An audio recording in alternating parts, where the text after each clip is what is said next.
Muy buenos días a todas y todos.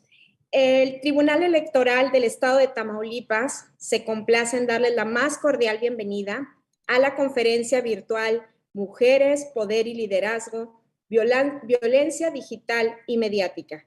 honrándonos con su presencia y distinguida participación la maestra Carla Humphrey Jordan, consejera del Instituto Nacional Electoral.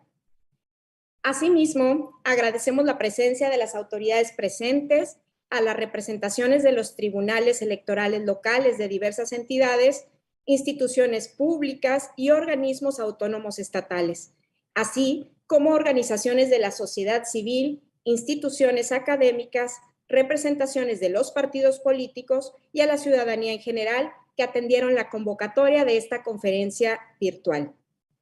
Para dar inicio, me permitiré ceder el uso de la voz a mi compañera magistrada presidenta, maestra Blanca Hernández Rojas. Adelante, magistrada. Muchas gracias. Gracias,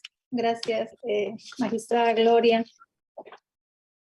Pues muy buenos días, muy bien a todas, a todos, a todes. Les saludo con gran afecto. Nos es grato, como ya lo comentó mi compañera magistrada, contar con su apreciable presencia de todos. En nombre del Tribunal Electoral, consejera Carla Humphrey, de mis compañeros de pleno, de mi compañera de pleno, te damos una cálida y cordial bienvenida y te agradecemos infinitamente que nos hayas dedicado un poco de tu agenda, que sabemos que es vasta, pero te diste este tiempo para estar aquí con nosotros, aunque sea vía virtual en Tamaulipas. Agradezco también a todos nuestros invitados que tuvieron a bien conectarse esta mañana. Tenemos una muy buena convocatoria, consejera. Hay representantes de las diversas secretarías del estado de Tamaulipas, del sistema DIF Tamaulipas. Está ahí, nos acompaña la fiscal especializada en delitos electorales, la licenciada Krishna Judith Villado Mejía, el auditor superior del estado, Jorge Espino Ascanio, ingeniero, bienvenido. Está la presidenta de la mesa directiva, consejera de la legislatura 65 del Congreso del Estado, la diputada Alejandra Cárdenas Castillejos, bienvenida Alejandra. La diputada también de la 65 legislatura, diputada Nancy Ruiz Martínez. Nos acompañan nuestros consejeros, hermanos y amigos, el presidente del YETAM, Juan José Guadalupe Ramos Charre, la maestra Mayra Lugo, la maestra Italia Araceli García, la licenciada Débora González, la maestra Marcia Laura Garza. También está con nosotros el presidente de la Junta Local Ejecutiva del INE, el doctor Sergio Iván Ruiz Casteló. Gracias, Sergio, por acompañarnos. Están en representación del ITAID las comisionadas Dulce Adriana Rocha y la licenciada Rosalba Ivette Robinson de la Facultad de Derecho, también de instituciones académicas. Nos acompaña su director, el doctor Armando Villanueva Mendoza, del Instituto de Ciencias y Estudios Superiores, ICET, en Tamaulipas, la contadora Mariluz Cerda González, de asociaciones de mujeres profesionistas de Victoria, la doctora Minerva Cázares, y agradecer infinitamente a mis compañeras magistradas y magistrados presidentes de distintos tribunales electorales en la República, la presidenta Sara Flores de la Peña de Baja California Sur, el maestro Francisco Javier A. Cordóñez del estado de Campeche, la magistrada presidenta Yari Zapata del Tribunal Electoral del estado de Guanajuato, la presidenta Norma Angélica Sandoval, del Tribunal de Puebla, el presidente Sergio Díaz Rendón, del Tribunal Electoral de Coahuila, del Tribunal Electoral de Quintana Roo, nos acompaña la doctora Claudia Carrillo Gasca, en fin, espero por la premura se me puede pasar a alguien, pero esta es la convocatoria, consejera, creo que hay gran interés en el tema. La verdad traía preparado algo para hablar sobre introducirte, pero yo no te quiero quitar ni un solo minuto porque este tema está, y precisamente hoy que es 25 del día de octubre, cada día 25, pues conmemoramos esto y estamos en la lucha y estamos en el pie de eliminar todo tipo de violencia que se da contra las mujeres y las niñas. Y bueno, esto es un tema importante, la violencia digital y mediática, y pues sin más preámbulo, consejera, y si no tuvieras algún comentario, entraríamos de lleno a tu participación. Muy buenos días y estaremos pendientes. Gracias. Buenos días a todas, a todos y a todas. Es un gusto estar en Tamaulipas, aunque sea virtualmente. Me encantaría estar allá. Como saben, pues llevo sangre tamaulipeca, así que siempre me da gusto regresar por allá. Agradezco la invitación de la magistrada presidenta Blanca Hernández Rojas del Tribunal Electoral de Tamaulipas, también de las y los magistrados que nos acompañan. Mucho gusto y además muchas gracias por la invitación y por aceptarme, aunque sea en este espacio virtual. Como dijo la presidenta, ya tendremos oportunidad de vernos presencialmente en otra ocasión. Por supuesto, a las y los consejeros electorales del Instituto Electoral de Tamaulipas, a quienes aprecio y también reconozco que estén aquí y acompañen estas labores de combatir la violencia política en razón de género, a la presidenta del Congreso, la diputada Alejandra Cárdenas, a la diputada Nancy Ruiz, a las representaciones de los tribunales electorales locales, de los soples también locales, a la fiscal electoral, al auditor superior, al secretarias y secretarios mencionados de salud, también de MADIF, y por supuesto todas las instituciones académicas que nos acompañan. Pues cuando llegue le subes, pues a ver si sabe subir. Creo que es importante, así sobre todo lo del audio. Estaba abajo, pero sí, no se escucha. Es que ella pensó que el crecimiento del salario de inflación era menor. Y no, es altísimo. Sí, o sea, sí. Gracias. Bueno, como decía la magistrada presidenta, hoy es un día importante, por eso varias de nosotras estamos vestidas de naranja o portando algo naranja. Es un día en el que se combate la violencia política en razón de género, así que creo que la coincidencia es muy importante para hacer conciencia precisamente de este tema, que no solamente es nacional, sino que es un tema a nivel internacional, la violencia que sufren las mujeres, la violencia de género, y en particular en el tema que nosotras como magistradas o como consejeras electorales tenemos que ver, pues desafortunadamente a diario, y que ha ido aumentando, es la violencia política en razón de género. Me voy a permitir compartirles una pequeña presentación para poder hacer esto también un poco más didáctico, pero empezaré por decir que el tema que ahora creo que nos ocupa es la violencia digital y mediática. ¿Y por qué? Porque es muy difícil identificarla y luego es muy difícil repararla, investigarla, contenerla y combatirla. Pero habría que comenzar por decir que la violencia digital y mediática, la violencia en línea contra las mujeres, no es un fenómeno aislado, digamos que es una forma más en la que se violenta a las mujeres, es una forma más de violencia de género y de violencia política en razón de género, porque estas agresiones que viven las mujeres en sus interacciones en línea no son más, a mi juicio, que una extensión de la violencia que por muchos años hemos sufrido las mujeres en distintas esferas de nuestra vida. Todos los tipos de violencia de género tienen algo en común, que son formas de coerción, de amenaza, de abuso, de agresión, que tienen como objetivo controlar, limitar, constreñir las oportunidades o la vida, el estatus, los movimientos y las oportunidades de las mujeres de desarrollarse y facilitar y asegurar los privilegios de los hombres. En el contexto actual en que en el ciberespacio se mezcla con esta vida fuera del Internet, pero que también en los temas, por ejemplo, de la pandemia, pues hemos avanzado 15 años en el uso de estas tecnologías de la información y de la comunicación, pues es muy importante saber que la violencia contra las mujeres ha llegado también al mundo digital, al medio digital, como una extensión de esa serie de sucesos que experimentan mujeres y niñas y todo el mundo. En esta era digital, la violencia de género, por supuesto, persiste y además se amplifican con el uso de estas nuevas tecnologías y surgen además nuevas formas de sexismo y de misoginia en línea, las cuales además tienen el riesgo de salir del ciberespacio, es decir, no solamente estar en estos medios digitales, sino de convertirse de verdad en agresiones físicas que atenten contra la vida y la integridad de las mujeres, de sus equipos de trabajo o de sus familias. Muchas veces, y todas y todos lo sabemos, pues esta violencia de género se identifica dado el anonimato que ofrecen estas fuentes digitales y que el abuso puede cometerse desde cualquier lugar a través de una nueva amplia gama de tecnologías y plataformas que los perpetradores, las y los perpetradores tienen a su alcance y que tienen dos elementos centrales, una rápida propagación y una permanencia del contenido digital por medio del cual se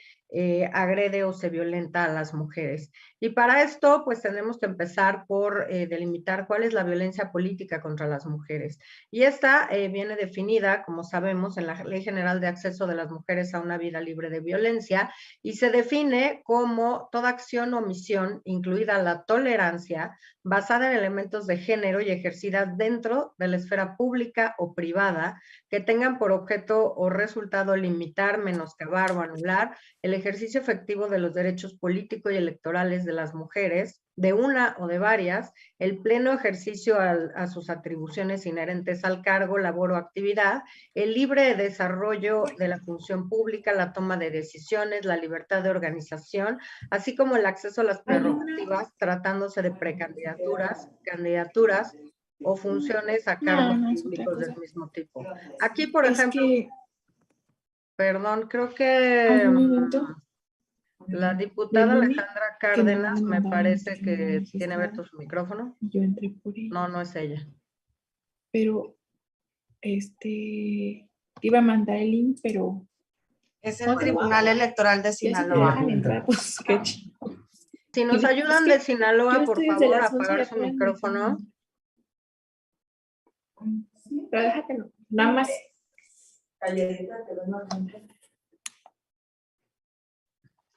Bueno, esperemos ya seguir así.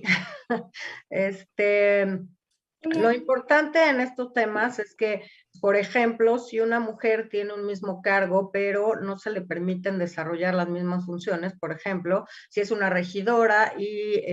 lo que le mandata, digamos, hacer el presidente municipal es ir a servir el café o ir a sacar las copias o no darle los elementos necesarios para poder participar en una reunión o no se le convoca a las reuniones adecuadas con los documentos adecuados, por supuesto, esto implica violencia política en razón de género y muchas veces es muy difícil identificarla, esto es uno de los factores esenciales, por lo cual en esta lámina vienen los criterios para identificar cuándo la violencia política tiene componentes de género, es decir, es una violencia dirigida a las mujeres solamente por el hecho de ser mujeres. Y es cuando estas agresiones estén especialmente orientadas en contra de las mujeres por su condición de mujer, por lo que representan términos simbólicos bajo concepciones basadas en estereotipo. Incluso muchas veces estos actos de violencia o estas conductas de violencia política se dirigen hacia lo que implica lo femenino y los roles que normalmente se asignan a las mujeres.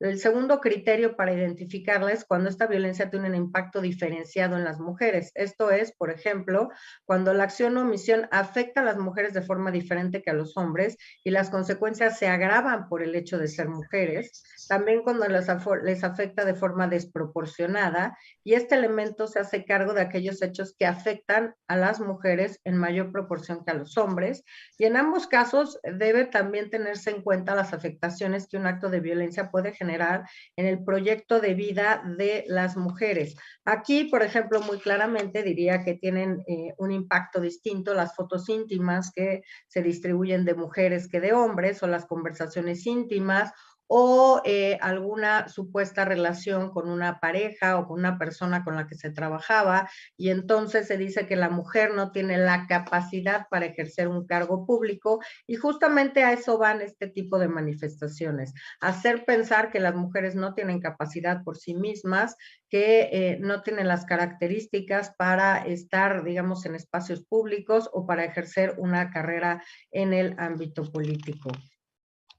Claramente, pues estas afectaciones tienen mucho mayor impacto en las mujeres. Los tipos de violencia, digamos, que se reconocen en la Ley General de Acceso a las Mujeres a una Vida Libre de Violencia son la psicológica, que pues tiene que ver con cualquier acto o omisión que dañe la estabilidad ecológica, por ejemplo, insultos, humillaciones, devaluación, marginación, indiferencia, rechazo, y que provocan en la víctima depresión, aislamiento, y van desde la devaluación de la autoestima e incluso pueden llegar desafortunadamente al suicidio. La violencia física, que es cualquier acto que inflige daño no accidental utilizando la fuerza física o algún tipo de arma u objeto que pueda provocar lesiones internas, externas o ambas. Por ejemplo, tener un trato rudo. El siguiente tipo de violencia es la violencia patrimonial, y esta implica cualquier acto o omisión que dañe o afecte la supervivencia de la víctima. Por ejemplo, la transformación, sustracción, destrucción o retención de objetos o documentos personales, bienes o valores, derechos patrimoniales o recursos económicos destinados a satisfacer sus necesidades,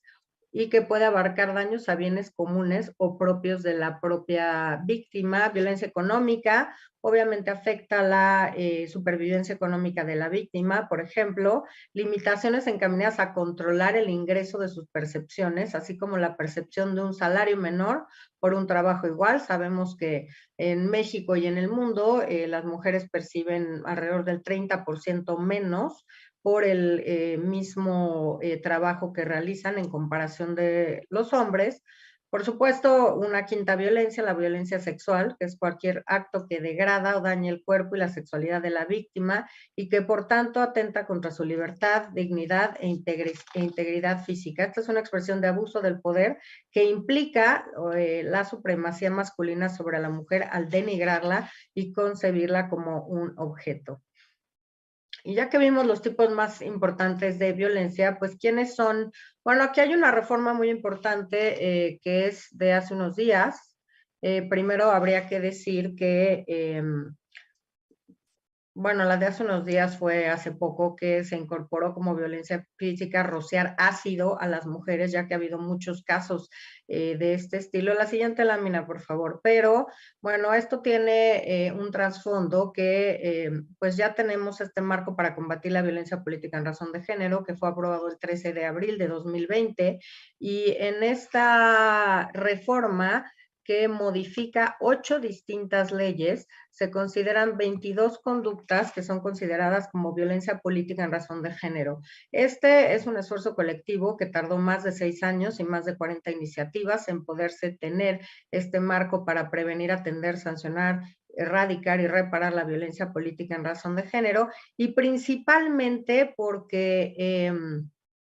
pues algunos hombres, como el consejero político, el consejero jurídico de la presidencia anterior de la República, Humberto Castillejos, pues decía claramente que no iba a permitir que hubiera un tipo penal, un delito de violencia política, para que magistradas locas estuvieran persiguiendo a pobres políticos que persiguieran mujeres, por supuesto, en otras palabras, no en estas palabras, y sabíamos desde que empezamos a atender este fenómeno en 2014 y 15 que necesitábamos de un tipo penal de violencia política en razón de género, y que afortunadamente a partir del 13 de abril de 2020 ya lo tenemos. Ahora habría que ver qué es lo que se está haciendo en las fiscalías y en electorales y en la Fiscalía Electoral de la República, y hay que decir que hasta la fecha desafortunadamente e increíblemente, no hay una sola carpeta judicializada por violencia política en razón de género. Bueno, por otra parte, en el Diario Oficial de la Federación, el 1 de junio del año pasado, se agregó al capítulo 4 también la violencia mediática y digital, dado pues los altos índices de violencia por esta vía que han sufrido y sufren las mujeres por intentar ingresar a un espacio público, ya sea dentro de los partidos políticos o ya sea por la vía de las urnas. ¿Quiénes pueden ser entonces los perpetradores de la violencia política contra las mujeres? Los agentes estatales, las personas superiores jerárquicas, las y los colegas de trabajo, las personas dirigentes de los partidos políticos, militantes, simpatizantes, precandidatas, candidatas, candidatos, precandidatos, postulados por los partidos políticos y también las representaciones de esto, por supuesto los medios de comunicación y sus integrantes, o un grupo particular o grupos particulares de personas. Y hay, por supuesto, también agravantes. Es un agravante que personas pertenecientes a los medios de comunicación sean quienes estén violentando políticamente a las mujeres. ¿Qué acciones hemos emprendido desde el Instituto Nacional Electoral para aterrizar y materializar la reforma en materia de violencia política en razón de género? En primer lugar, el formato 3 de 3 contra la violencia que aprobamos fue una iniciativa de una organización civil que adoptaron diputadas de todos los partidos políticos y que nos llevaron al Instituto Nacional Electoral. Nosotros lo incluimos en unos lineamientos para que los partidos políticos nacionales y locales todos tuvieran que cumplir con este formato 3 de 3 contra la violencia, mediante el cual se deberían solicitar a las y los aspirantes. Primero pensamos en obligar a los partidos políticos a revisar los antecedentes de las personas que estaban postulando, pero bueno, claramente señalaron que no era un requisito establecido en la ley y que por tanto no podríamos obligarlos a ello, por lo cual llegamos a este punto intermedio de que fuera firmando un formato de buena fe y bajo protesta de decir verdad, donde establecieran que no habían sido personas condenadas o sancionadas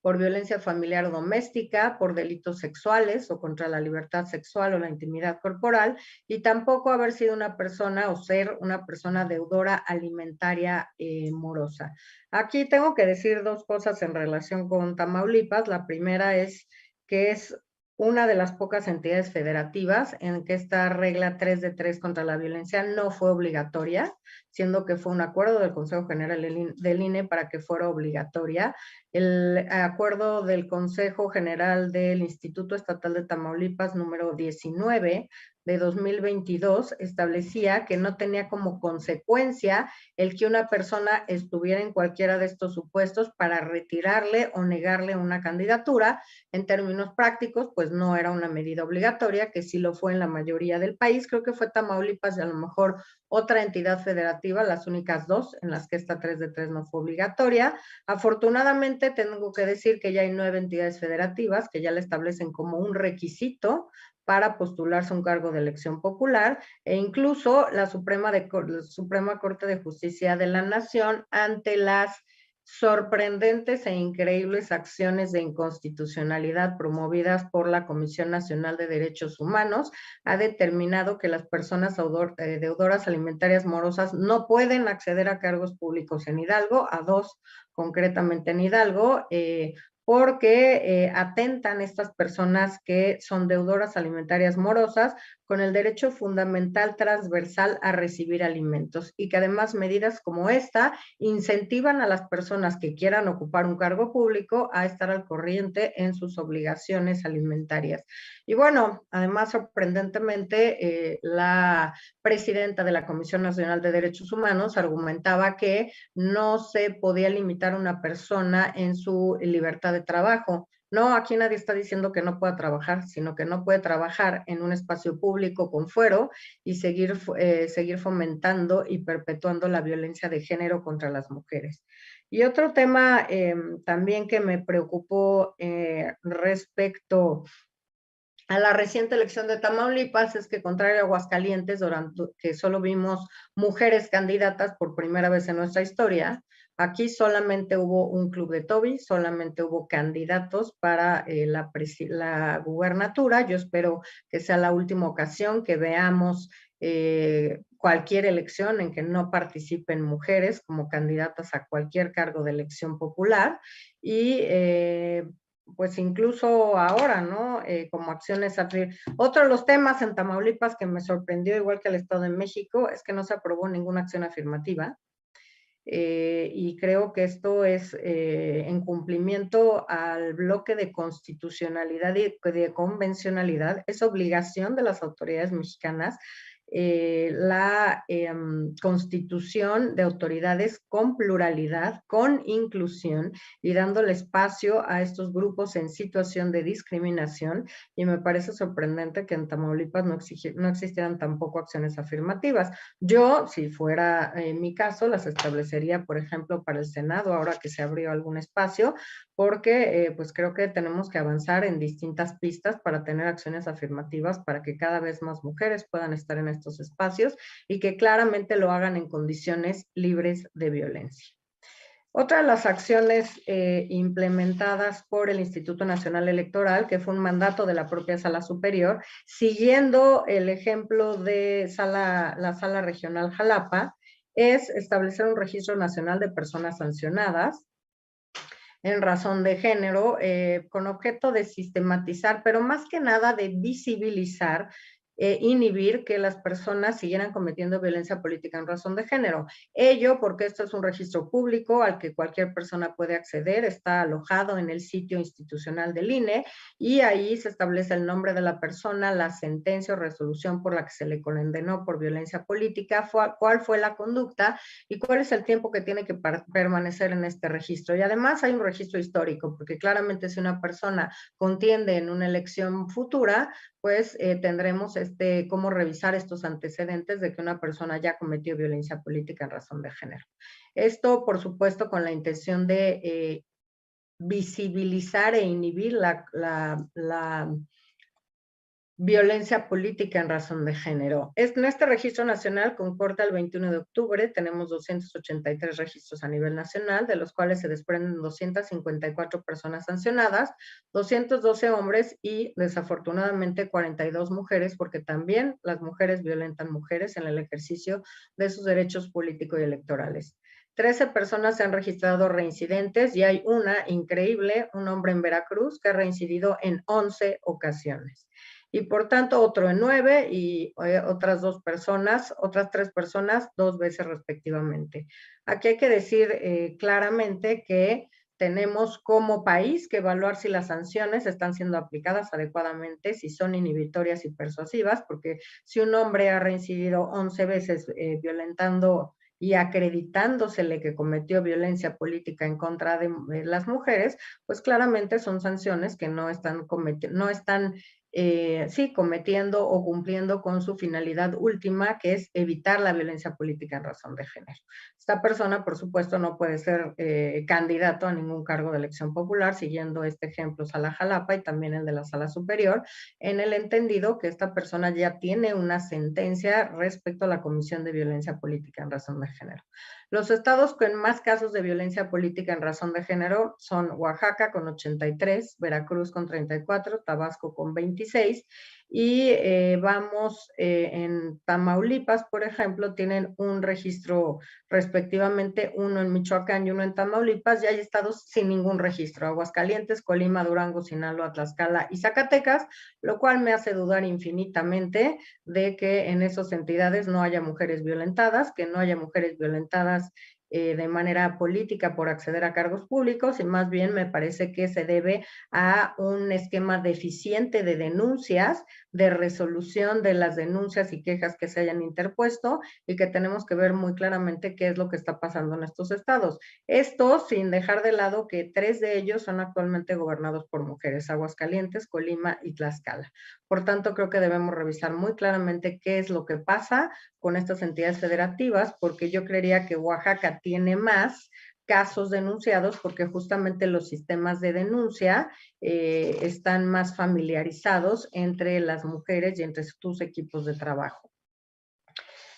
¿Cuáles son además las mujeres siempre más violentadas y las que sufren más violencia política? Son las mujeres a nivel municipal y a nivel de sistemas normativos internos, y tenemos regresiones importantes en las constituciones locales. Hablo de la de Coahuila, hablo de la de Oaxaca, en la que en Oaxaca se tenía obligación en 2023 de tener las 417 comunidades indígenas o municipios indígenas, ya cumpliendo con el principio de paridad constitucional, y hace un par de semanas se echó para atrás esa fecha, ese año, para cumplir con la paridad, de manera tal que ahora en el estado de Oaxaca podrían cumplir en el año 3255, porque no tienen ningún plazo para acatar el tema de paridad, lo cual espero que sea impugnado, que haya una acción de inconstitucionalidad contra esta reforma que atenta contra el principio de paridad establecido en 9 distintos artículos constitucionales. ¿Quiénes son además, según nuestro propio Registro Nacional de Personas Sancionadas? Y por eso digo que la violencia se concentra a nivel municipal. Las personas que más cometen violencia política en razón de género son las personas que ostentan o detentan una presidencia municipal, con un 20.08%, luego los ciudadanos, las y los ciudadanos, 18%, las y los regidores, 13%, periodistas, 8.66%, autoridades pertenecientes a los sistemas normativos, un 7%, pero bueno, lo que quería dar a notar con estas láminas es que claramente la violencia está a nivel municipal, aquí como lo vemos, con el 72.08% de los casos,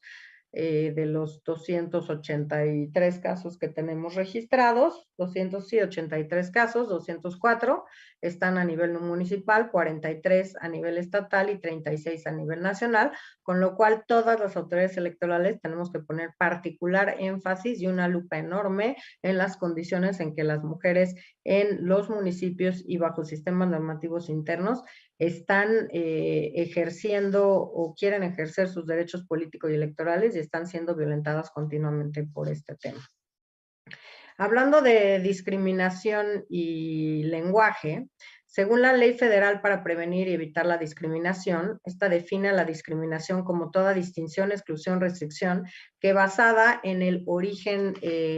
étnico o social, sexo, edad, discapacidad, condición social, económica, condiciones de salud, embarazo, lengua, religión, en fin, o cualquier otra, por supuesto, preferencias sexuales, tenga por objeto impedir o anular el reconocimiento o ejercicio de los derechos y la igualdad real entre las personas. Pero además señala que entre las formas de discriminación más extendidas, el sexismo es esta una de las formas más extendidas y frecuentes en el mundo, y que consiste en un trato desigual y en la segregación de personas con un sexo por considerarlas inferiores al otro. Con base en esta diferencia sexual, las mujeres hemos estado históricamente discriminadas. La discriminación sexual sucede en múltiples formas y en todos los ámbitos de la vida social, en el trabajo, en la casa, en la política, en los medios de comunicación y, por supuesto, también en el lenguaje. La transformación del lenguaje ha sido una meta de distintos programas de acción global impulsado por el Sistema de Naciones Unidas, y su importancia se expresa en diversos instrumentos internacionales, como la Convención sobre la Eliminación de todas las formas de discriminación contra la mujer, la Convención Interamericana para Prevenir, Sancionar, Erradicar la Violencia Política contra la Mujer y la Plataforma de Beijing, los cuales establecen la necesidad de transformar los estereotipos de género, los usos, las prácticas culturales que discriminan a las mujeres y por supuesto que representan un obstáculo para el ejercicio de sus derechos humanos, y en este caso en la vertiente político y electoral. El reglamento, nuestro reglamento de la Ley General de Acceso de las Mujeres a una Vida Libre de Violencia, dispone que el modelo de prevención como un conjunto de acciones encaminadas a promover y difundir derechos de las mujeres e identificar factores de riesgos con el fin de evitar actos de violencia, lo cual se logrará a través de acciones de sensibilización, de concientización y de educación para prevenir la violencia en sus tipos y modalidades, el diseño de campañas de difusión disuasivas y reeducativas, la detección oportuna de actos de violencia contra las mujeres, la promoción del respeto a las mujeres y, por supuesto, la eliminación del lenguaje ofensivo o de lenguaje e imágenes sexistas que desnaturalicen la violencia contra las mujeres y más bien no la naturalicen, la normalicen, la hagan parte de nuestra vida diaria. La reforma en materia de violencia política en razón de género introdujo también diversas modificaciones para incorporar el lenguaje incluyente y no sexista. Que cada vez que decimos las mujeres y los hombres, las y los funcionarios públicos, todas, todes y todos, se nos dice, eso no es una forma correcta de hablar, no es aceptado por la Academia Real de la Lengua, y no, el tema de esto es justamente visibilizar la desigualdad de trato, la desigualdad de oportunidades y la violencia que sufren grupos en situación de discriminación. Por tanto, el uso del lenguaje incluyente es justamente una manera de hacer visible entre las personas o hacia las personas de las condiciones de desigualdad que sufren estos grupos históricamente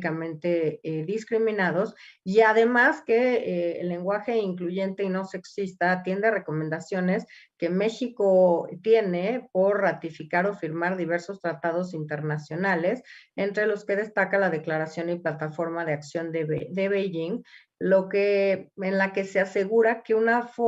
de las formas más sutiles de discriminación hacia las mujeres es justamente el uso del lenguaje sexista o no incluyente. Por lo anterior, los estados parte ratificaron esta plataforma y se obligaron al uso de este lenguaje incluyente con distintas dimensiones para alejar o evitar los roles de género, los estereotipos de género y en general la violencia política contra las mujeres en razón de género. Para la ONU, y dicho desde 1995, ONU Mujeres, el uso del lenguaje sexista o el uso sexista del lenguaje en documentos oficiales y conversaciones informales transmite y refuerza las relaciones asimétricas y desiguales y jerárquicas entre los hombres y las mujeres. Esto ya hace más de, ya casi 30 años de esta declaración o este argumento de ONU Mujeres. ¿Y qué ha pasado en nuestro país con la violencia digital y mediática? En 2014, a partir de 2014, tenemos la Ley Olimpia, promovida por la activista Olimpia Coral de Melo, quien después de ser víctima de la difusión de un video íntimo sin su consentimiento, se ha dedicado a promover los derechos que regulan la violencia digital en los congresos estatales. Se incorporó, como ya les comentaba, en 2021, la violencia digital a la Ley General de Acceso de las Mujeres a una Vida Libre de Violencia y la define como toda acción dolosa realizada mediante el uso de TICs, por la que se exponga, distribuya, difunda, exhiba, transmite, comercialice, oferte, intercambio, comparta imágenes, audios o videos reales o simulados con contenido íntimo sexual de una persona sin su consentimiento, sin su aprobación o autorización y que le cause daño psicológico, emocional en cualquier ámbito de su vida privada o en su imagen propia. También se considera como violencia digital los actos dolosos que causen daños a la intimidad, privacidad o dignidad de las mujeres y que se cometan por las TIC. Y esto obviamente con la finalidad de denostar, devaluar o incidir o poner en duda la capacidad de las mujeres para ocupar determinados cargos públicos. También se incorporó en esta ley la violencia mediática, entendida como todo acto a través de cualquier medio de comunicación que de manera directa o indirecta promueva estereotipos sexistas, haga apología de la violencia contra las mujeres, produzca o permita la producción y difusión del discurso de odio sexista, discriminación de género y la desigualdad entre hombres y mujeres, y también que cause daño a las mujeres o niñas de tipo psicológico, sexual, físico, económico, patrimonial, y desafortunadamente hasta el feminicida. ¿Quiénes pueden perpetrar la violencia mediática en contra de las mujeres? La puede ejercer cualquier persona física o moral que utilice un medio de comunicación para producir o difundir contenidos que atentan contra la autoestima, salud, integridad, libertad y seguridad de las mujeres y que impiden su pleno desarrollo y atentan contra la igualdad. Las conductas que atentan contra la intimidad sexual son exponer, distribuir, difundir, exhibir, reproducir, transmitir, comercializar, ofertar, intercambiar y compartir imágenes, audios o videos de contenido sexual íntimo de una persona a sabiendas que no existe consentimiento y que claramente, como decíamos, pues esto tiene un componente importante porque sin duda en un país con un estereotipo, un país machista y misógeno como es el país que vivimos, claramente este tipo de conductas tienen un efecto diferenciado y afectan mucho más las condiciones en que las mujeres viven y ejercen sus derechos políticos y electorales.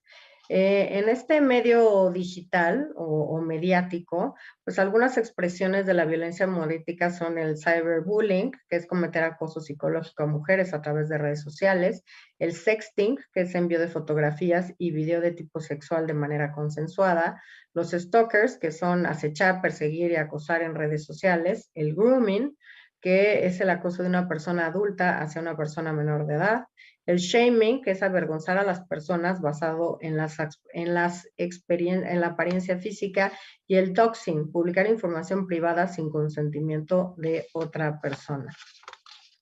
En el Código Penal Federal se introdujo ya también el delito de violación a la intimidad sexual y lo comete quien divulgue, comparta, distribuya, publique imágenes, videos o audios de contenido íntimo sexual de una persona que tenga la mayoría de edad sin su consentimiento, su aprobación o su autorización. Aquí hago un alto porque desafortunadamente tenemos casos de mujeres que se han quitado la vida porque se divulgan imágenes sexuales por parte, por ejemplo, de sus exparejas con la finalidad, obviamente, de dañarlas, de dañar sus contextos laborales, familiares y su autoestima. Y por eso es importante el tema de quien divulgue o comparta. No solamente se trata de quien lo grabe o quien lo tenga en una primera instancia, pero también quien lo comparta o lo distribuya está cometiendo un delito de violación a la intimidad sexual y es necesario denunciar estas cadenas y esta forma en la que se transmite esta información que violenta la intimidad sexual de una mujer. Cometerá también este delito quien videograve, audiograve, fotografía, imprime o elabore imágenes, audios y videos con contenido íntimo sexual de una persona sin su consentimiento, sin su aprobación o su autorización. Como decía, pues estos temas ya constituyen delitos, afortunadamente, y ya tenemos penas para las personas que cometan este delito de violencia a la intimidad sexual. Las penas van de 3 a 6 años de prisión y las multas de 500 a 1000 unidades de medida de actualización. Y la sanción, los agravantes o las agravantes para estas acciones, en una mitad de los casos, por supuesto, es cuando se ha cometido por el cónyuge, el concubinario o concubina o por cualquier persona con la que la víctima tenga o haya tenido una relación sentimental, afectiva o de confianza, cuando el delito se ha cometido por una persona servidora pública en ejercicio de sus funciones, cuando se cometa contra una persona que no puede comprender el significado del hecho o no tenga capacidad para resistirlo, cuando se obtenga algún tipo de beneficio no lucrativo, también cuando se haga con fines de lucro y cuando a consecuencia de los efectos o impactos del delito la víctima atente contra su integridad o su propia vida. En este sentido, y ya hace algunos años, 2018, la relatora de violencia contra las mujeres de la ONU en su informe enfatizó que las formas de violencia en línea contra las mujeres y facilitadas por las TIC se han vuelto cada vez más comunes, sobre todo con la utilización cotidiana y generalizada de las plataformas en medios sociales y otras aplicaciones técnicas. En la era digital, dice la relatora, Internet y las TIC se están creando rápidamente nuevos espacios sociales digitales y transformando las modalidades de reunión, comunicación e interacción, y así, en términos más generales, dan nueva forma a la sociedad en su conjunto. Esta evolución es especialmente importante para las niñas y nuevas generaciones de niños y niñas que inician su vida utilizando ampliamente estas TICs en las relaciones, lo que afecta a todos los aspectos de su vida. Y claramente menciona que pues las mujeres y las niñas están siendo particularmente violentadas a través de estas TICs, de estas redes o en plataformas sociales. Por otra parte, de acuerdo con la ENDERI, la Encuesta Nacional sobre la Dinámica de Relaciones en los Hogares 2021,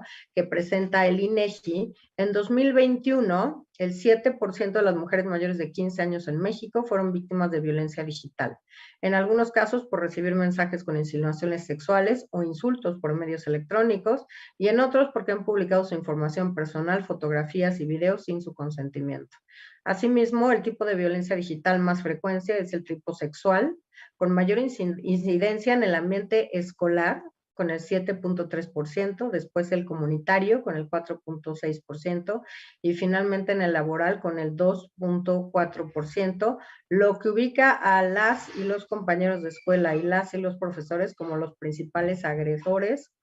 seguidos de conocidos, vecinos, amigos de las víctimas y en tercer lugar los colegas o superiores del trabajo.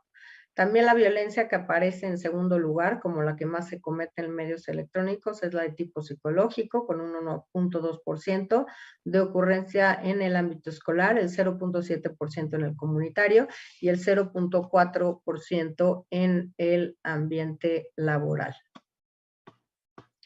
El ciberacoso es una forma más de violencia digital que implica el uso intencional de las TICs para humillar, molestar, atacar, amenazar, alarmar, ofender o insultar a una persona. Con la llegada de estas nuevas tecnologías, el ciberacoso se visibiliza cada vez más y, según estas encuestas, afecta mucho más a las mujeres jóvenes entre 18 y 30 años de edad, quienes enfrentan mayormente este tipo de violencia a través de redes sociales o mensajería electrónica, por ejemplo, el WhatsApp.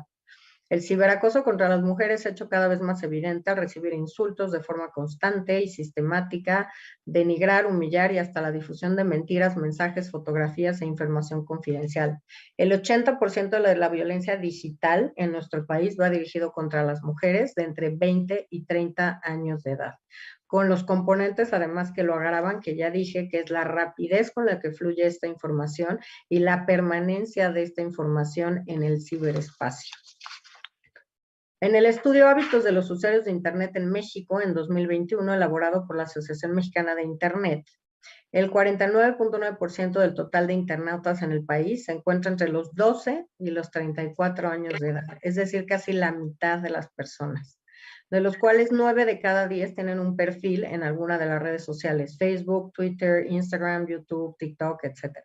En México, el ciberacoso o acoso virtual constituye unas formas de violencia de género más frecuentes. En 2021, el módulo sobre ciberacoso del INEGI reportó que al menos 9.7 millones de mexicanas habían vivido ciberacoso. Asimismo que las mujeres más vulnerables son las que ya les había dicho, primero entre 20 y 29 años, seguidas del grupo de 12 a 19 años, son las mujeres que reciben más ciberacoso o acoso virtual. Este mismo informe del INEGI reportó que 9 millones de mexicanas han sufrido, 9.7, han sufrido al menos una incidencia de violencia digital en alguna de las diferentes formas, y las mujeres también refirieron que como acciones han bloqueado a la persona agresora, tratan de ignorar la situación, de cancelar su número de teléfono o su cuenta electrónica o de presentar denuncia con un índice muy bajo de denuncia, y esto hace referencia también a la propia CEDAW en la revisión del 9º Informe de México de los bajos índices de denuncia y de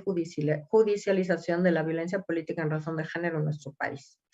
La violencia en redes sociales, el ciberacoso, ha sido principalmente a través de Facebook con el 45.4%, en Twitter con el 39.3%, en WhatsApp con el 32.9%, y la encuesta señala que el 59.4% de las personas agresoras eran desconocidas. El acoso cibernético o virtual se manifiesta en estos tipos: en hostigamiento, en exclusión o en manipulación, que afectan de manera significativa la integridad o amenazan y vulneran su privacidad, pero sobre todo la vida. Las redes sociales hoy en día tienen un papel fundamental en nuestra realidad social y muchas veces también han generado los efectos, por ejemplo, de fake news, pero en este caso de violencia política en razón de género, debido a que la información que circula y es compartida sin ningún tipo de filtro en relación con su veracidad. Para combatir la violencia digital y mediática, debemos combatirla claramente porque esto aumenta todos los días y sobre todo porque también aumenta el acceso a Internet y a redes sociales, y por supuesto, escudados y escudadas en el anonimato que proporciona las redes sociales. Cualquiera puede abrir una red social sin dar a conocer ni siquiera su nombre, sus datos o su fotografía y ni siquiera el lugar en el que se encuentra. La relatora especial sobre la violencia contra las mujeres de Naciones Unidas retomó en su informe en 2018 en el Foro para la Gobernanza de Internet algunas propuestas para responder a este fenómeno. Y en primer lugar estableció la obligación de los estados de asegurar que tanto agentes estatales como no estatales se abstengan de incurrir en actos de violencia en línea contra las mujeres, así como de emplear la debida diligencia con el fin de prevenir, investigar y sancionar estos actos. Además, como medidas adicionales, la relatora especial señaló que debe aplicarse una perspectiva de género a todas las formas de violencia en línea, deben tomarse medidas para crear conciencia sobre el hecho de que la violencia en línea es una violencia de género, es una violencia contra las mujeres, es decir, una forma de discriminación y una violación a los derechos humanos. También debe visibilizarse esta violencia en línea. ¿Cómo debe visibilizarse? Pues recopilando y publicando datos desglosados por sexo sobre el acceso a Internet, la prevalencia de la violencia en línea contra las mujeres y los daños que causa esta violencia a las mujeres.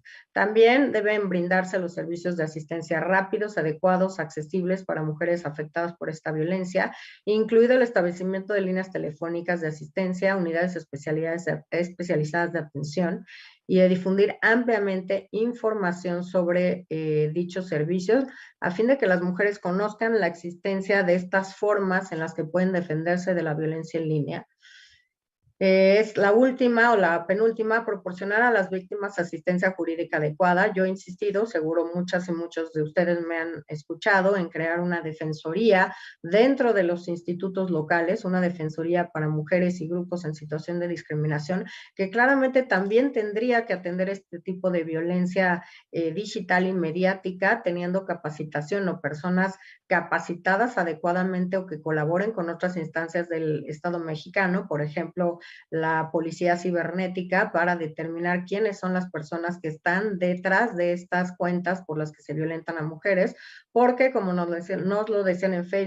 Facebook, para postear un material que ellos claramente están incidiendo en bajarlo, pero pagado, pues se tiene que pagar a través de una tarjeta de crédito, y las tarjetas de crédito son rastreables en este país y en cualquier parte del mundo, y creo que no estamos haciendo lo que nos corresponde para detener y combatir la violencia política en razón de género y para además sancionar adecuadamente la violencia política en razón de género. De ahí que, bueno, hasta ahora es una buena noticia, espero que otros institutos sigan este ejemplo. Solamente en Chihuahua ya existe una defensoría para los derechos de las mujeres, y en 6 tribunales electorales locales ya también hay defensorías para mujeres. La Sala Superior lo hizo, pero lo que hizo fue ampliar la Defensoría de Pueblos y Comunidades Indígenas también para llevarla a la Defensoría de Mujeres y de grupos en situación de discriminación. Además, deben establecerse mecanismos jurídicos que permitan investigar, sancionar diligentemente los actos de violencia en línea contra las mujeres,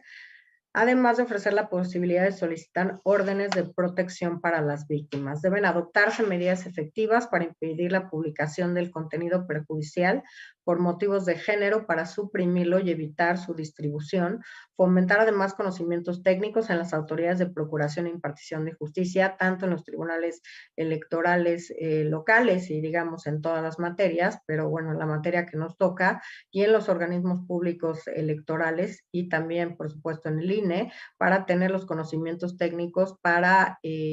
prevenir y combatir este tipo de violencia en línea, adoptar modelos de intervención, protocolos y códigos de conducta claros, a fin de que las y los funcionarios puedan dar una respuesta oportuna a esta forma de violencia, combatir la cultura de la impunidad, estableciendo o imponiendo las sanciones adecuadas, necesarias y proporcionales, otorgar, y esto me parece muy relevante, reparación a las víctimas de violencia en línea de forma proporcional a la gravedad de los daños, es decir, evitar nuevos materiales en contra de las mujeres violentadas, por supuesto, suspender las cuentas desde donde se les violenta, y además compensaciones financieras para sufragar los gastos que implica poder tener más acceso a mayores espacios en estas redes sociales, pero también producir este material para reparar el daño que se hizo a una mujer que fue violentada en línea. así como medidas de restitución, rehabilitación y satisfacción y garantías de no repetición. Establecer un marco jurídico integral para combatir y prevenir la violencia contra las mujeres facilitadas por las TIC y que los autores respondan ante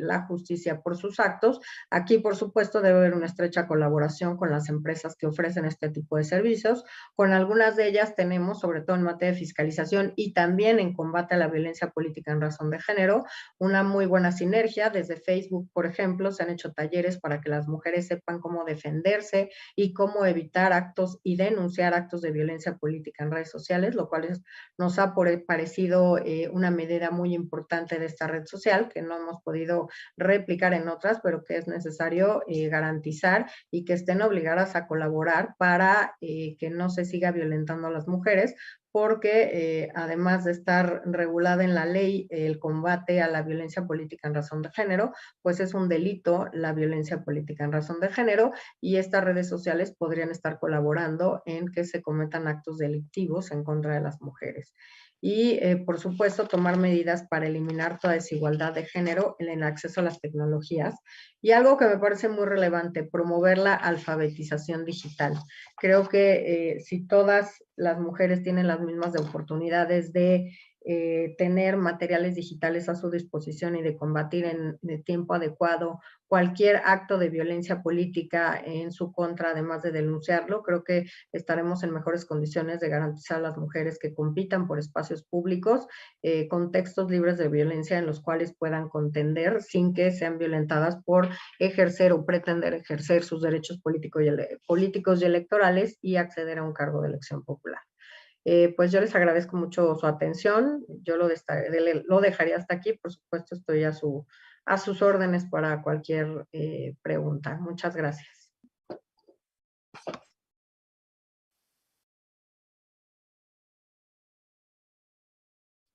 Muchas gracias, consejera Carla Humphrey. Sin duda, un gran tema de gran impacto. Quiero comentarte que fuiste, pues, atrajiste muchas miradas, tanto en redes sociales como en la red social en la cual hoy nos encontramos. Te siguieron tanto por YouTube como Facebook. Creo que es un tema demasiado importante para nosotras las mujeres, y como ya lo hemos dicho y lo hemos platicado, yo creo que una de las principales cosas que debemos de eliminar nosotras como tal es la toxicidad femenina. Yo creo que debemos de hacer redes y tender puentes entre nosotras. Otra de las cosas que me quedo y que yo creo que todas debemos de hacerlo valer es la cultura de la denuncia, que muchas veces nos limitamos o no queremos denunciar, tal vez por represalias o simplemente, como tú lo dices, el desconocimiento. Pero para eso estamos aquí nosotros, tanto tú como autoridad administrativa como nosotros las jurisdiccionales, para apoyarlas. Por supuesto que estoy de acuerdo contigo en que debe de haber estas defensorías públicas de apoyo a la mujer, tanto en los institutos electorales como en los tribunales electorales locales. Nos hace falta presupuesto, Carla. Tal vez por eso en muchos casos no los tengamos. Una cosa que te quiero preguntar y tal vez decírtelo. No sé si a las mujeres nos pase, si te haya pasado a ti, lo platicamos en Monterrey, lo platicamos aquí en Ciudad Victoria. Basta con que te digan lo siento, o basta que te digan te lo digo con todo respeto, pero te están violentando. Creo que debemos de generar mucha conciencia con nuestro género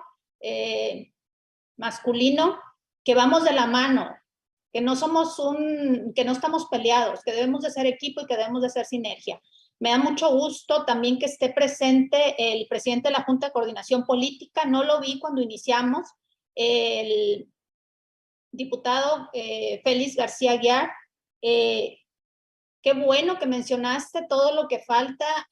por hacer y que tenemos pendiente en la agenda en Tamaulipas, Carla. Está también la presidenta de la mesa directiva, Alejandra Cárdenas. Está otra diputada, Mirna Flores, Nancy, había otros diputados que habían confirmado, no sé si estén, pero yo creo que es importante y como te dije, que no sea la primera vez, que hayan otras veces y que nos unamos conjuntamente con autoridades legislativas para avanzar en el tema que está pendiente en Tamaulipas. Yo creo que es de gran interés. Yo le pediría al presidente que tome nota, si está todavía por aquí, para estos temas que bien tuviste a señalar. Hay muchas cosas pendientes, pero creo que en Tamaulipas sí hemos avanzado, Carla, en el tema de violencia política, en el tema de paridad, nos falta mucho, hay agenda pendiente, pero yo creo que se va a estar trabajando y yo creo que las diputadas, al estar aquí, están tomando conciencia y están tomando nota de todo lo que debemos de trabajar en nuestro estado. Te agradezco mucho y creo que por ahí en redes sociales, y no sé si aquí al interior del Zoom, haya preguntas al respecto del tema que nos acabas de disertar. Muchísimas gracias.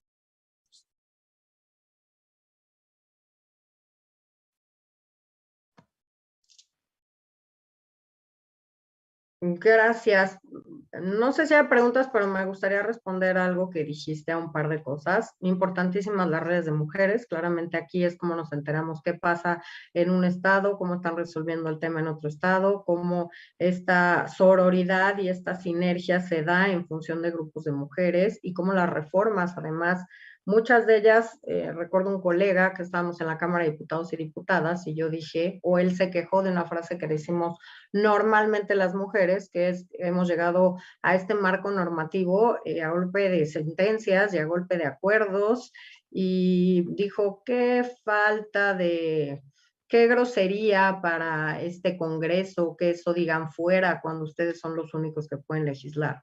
Y yo pensé, me lo callé, pero dije, qué desconocimiento absoluto de cómo se han tenido que luchar por los derechos políticos y electorales de las mujeres en nuestro país, desde el reconocimiento al voto en 53, desde antes quizá, ¿no? El primer Congreso Feminista en 1916 en Yucatán, y esa falta de conocimiento es la que permea muchas veces en la sociedad mexicana, ¿no? Yo he oído ahora ya se están pasando, ya les dimos demasiado. ¿Cómo que nos estamos pasando? Somos el 52% de la población de este país y tenemos derechos de estar en todos los espacios públicos, en todos los niveles del Estado, en todos los niveles del gobierno. Pero sí creo que tenemos que tener también esta visión de los posibles retrocesos que se pueden dar en la ley, muy escondiditos, de los que nadie habla, y hay que revisarlos, y qué bueno que haya grupos de mujeres que estén impulsando amicus curiae y estas acciones de inconstitucionalidad, porque creo que así vamos aclarando también el panorama. Estoy absolutamente de acuerdo con la cultura de la denuncia, y es lo que quisimos todas las autoridades electorales cuando tuvimos que poner en marcha justamente la reforma en materia de violencia política, porque si no parece que no pasa nada, que somos 5 locas las que estamos diciendo que se violentan a las mujeres y que los actos de violencia política no suceden en el país. Cuando suceden, bueno, las mujeres son desplazadas, son amedrentadas, son sujetas a latigazos, a golpes, son amarradas en árboles, son desnudadas, son amenazadas sus familias y un largo etcétera. El último, vieron seguro la nota hace un par de semanas de una mujer encarcelada en Oaxaca porque no quería renunciar a su candidatura, y ellos en el pueblo no querían que una mujer pudiera ocupar un cargo público o ese cargo en el sistema normativo interno, y estuvo en la cárcel y tuvo que actuar la autoridad electoral, el tribunal, el organismo público local y la Comisión de Derechos Humanos para garantizarle medidas de protección a esta mujer, y no fue hace 15 años, fue la semana pasada. Entonces, tenemos que tener muy en mente esto. La defensoría que yo he propuesto, pues creo que sí, hace falta presupuesto, pero también, más que nada, hace falta voluntad política. Porque lo que yo me he topado en el Instituto Nacional Electoral es que no hay voluntad. Y el escrito para no crearla es solamente el secretario ejecutivo puede proponer la creación de áreas nuevas o de nueva creación. Digo, caray, pues en primer lugar, yo soy la superior jerárquico del secretario ejecutivo. A mí no me ha consultado si me parece adecuada su opinión. En segundo lugar, pues esto va en cumplimiento del artículo 1 constitucional, del artículo 17, del artículo 20, de proveerles a las mujeres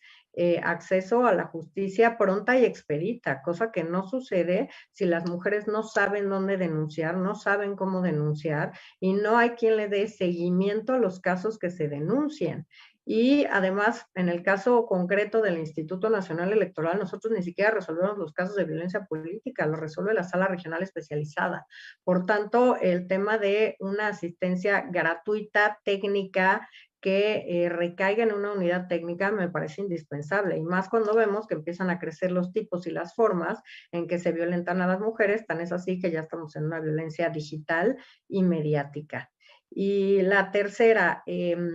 como decías, Presidenta, luego es complicado que las mujeres identifiquen que están siendo violentadas políticamente. Yo recuerdo cuando era presidenta de la Comisión de Género, el primer evento, 25 de noviembre,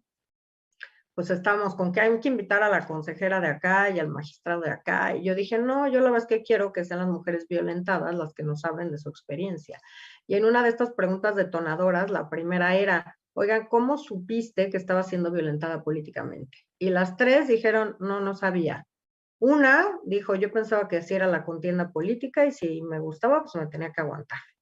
Otra dijo, no, pues yo pensaba que le caía fatal a mis compañeritos de oficina o de partido o lo que sea de planilla, pero pues que así era. Y otra dijo, a mí hasta que alguien me dijo, no, eso se llama violencia política, te están violentando y la puedes denunciar, me enteré que yo estaba siendo violentada por querer ejercer un derecho político electoral. Entonces, muchas de estas veces es cierto, las mujeres no saben que están siendo violentadas políticamente, y con comentarios como con todo respeto y lo siento y etcétera, yo lo que creo es que hay que visibilizar, porque muchas veces nuestros colegas ni siquiera se dan cuenta que nos están violentando con sus comentarios. Y creo que hay que hacerlos evidentes, porque incluso prefiero que lo piensen 2 o 3 veces, aunque todavía no haya ese convencimiento y ese cambio cultural que empiezo a ver ya en las y los jóvenes,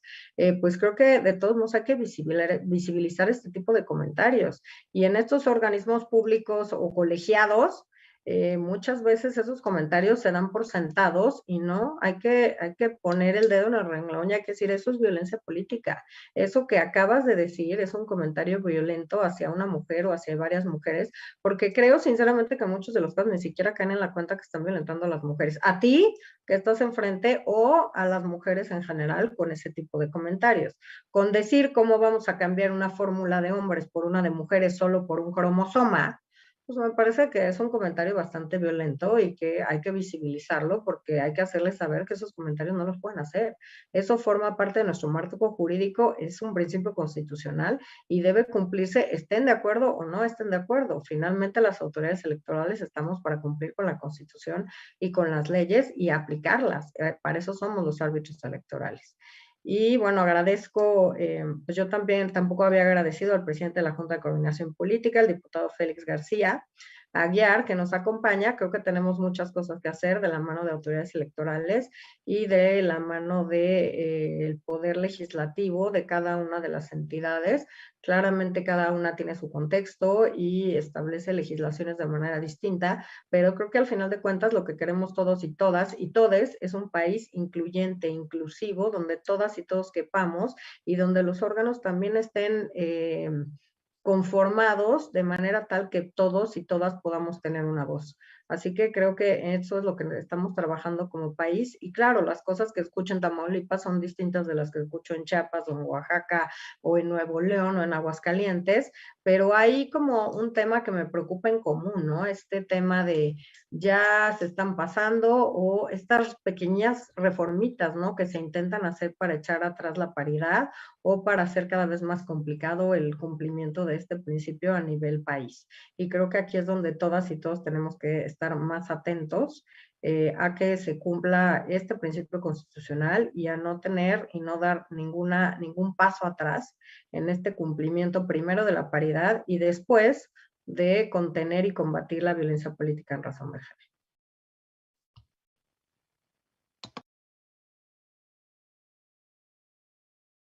Gracias, consejera. Pues si no hubiese más participaciones, comentarios, me gustaría agradecer a nombre del Tribunal Electoral de Tamaulipas, consejera. Ofrezco una disculpa de mis 2 compañeros que no estuvieron presentes. Edgar Danés y René Osiris, pero sí agradezco el tiempo que se dieron al magistrado Edgar Iván Arroyo y la magistrada Gloria Reina Halsevi, que me acompañó en el dirigir esta conferencia. Y bueno, todos nuestros invitados, magistrados de justicia administrativa, representantes de todas las secretarías del estado de Tamaulipas, magistradas presidentas que se fueron incorporando, magistrados presidentes de otros tribunales electorales, diputadas, diputados, incluso de un partido político, del Partido del Trabajo, que también se dio el tiempo de estar acompañándonos. Pues a todos su tiempo, porque sé que sus agendas son vastas y todos tenemos obligaciones que cubrir. Va nuestro reconocimiento a ti, Carla Astrid Humphrey Jordan, consejera electoral del Consejo General del INE, por tu valiosa participación como ponente en la conferencia virtual denominada Mujeres, Poder y Liderazgo, Violencia Digital y Mediática. Lo suscribe la maestra Gloria Reina Halsevi, el doctor Edgar Danés Rojas, el maestro Edgar Iván Arroyo Villarreal, el maestro René Osiris Sánchez Rivas y la de la voz Blanca Hernández Rojas. Todos y todas magistradas y magistrados de este tribunal electoral. Muchísimas gracias por su atención y que pasen muy buenas tardes. Te hacemos llegar el reconocimiento, consejera. Muchas gracias a todos. Un aplauso. Pueden Muchas abrir gracias, consejera. Saludos. audios. Al contrario, gracias a ustedes. Muchas gracias. Gracias. Gracias, Buenas consejera. tardes. Gracias. Muchas felicidades, licenciada Buenas tardes. Carla. Hasta luego. Saludos, magistrada presidenta, y a todos, funcionarios, servidores.